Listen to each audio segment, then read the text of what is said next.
میں روز قیامت کی قسم کھاتا ہوں اور نفس لوامہ کی قسم کھاتا ہوں کہ سب لوگ اٹھا کر کھڑے کیے جائیں گے۔ کیا انسان یہ خیال کرتا ہے کہ ہم اس کی بکھری ہوئی ہڈیاں اکٹھی نہیں کریں گے؟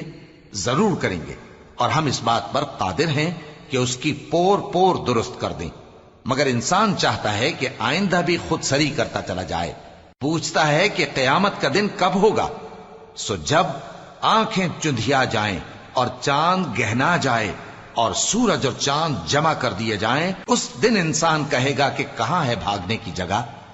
کہیں نہیں، کوئی جائے پناہ نہیں۔ اس روز تمہارے پروردگار ہی کے پاس تمہیں جا ٹھہرنا ہے۔ اس دن انسان کو جو عمل اس نے آگے بھیجے اور جو پیچھے چھوڑے ہوں گے سب بتا دیے جائیں گے۔ بلکہ انسان آپ اپنا گواہ ہے، اگرچہ عذر و معذرت کرتا رہے۔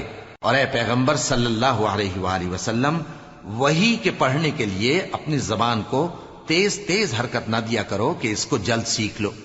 اس کا جمع کرنا اور پڑھانا ہمارے ذمے ہے۔ سو جب ہم اسے پڑھا کریں تو تم اس کو سنا کرو اور پھر اسی طرح پڑھا کرو۔ پھر اس کے معانی کا بیان بھی ہمارے ذمے ہے۔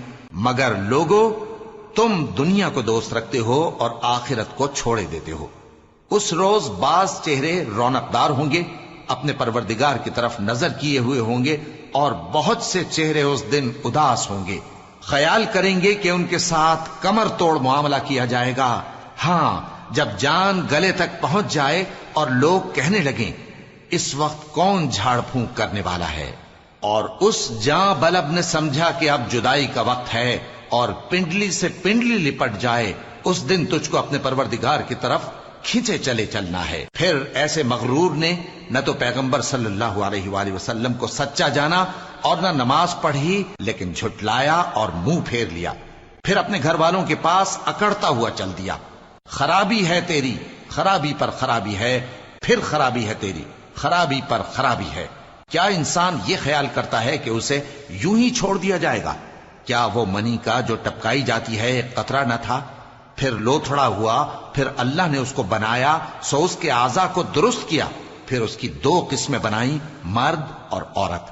کیا اس کو اس بات پر قدرت نہیں کہ مردوں کو زندہ کر دے؟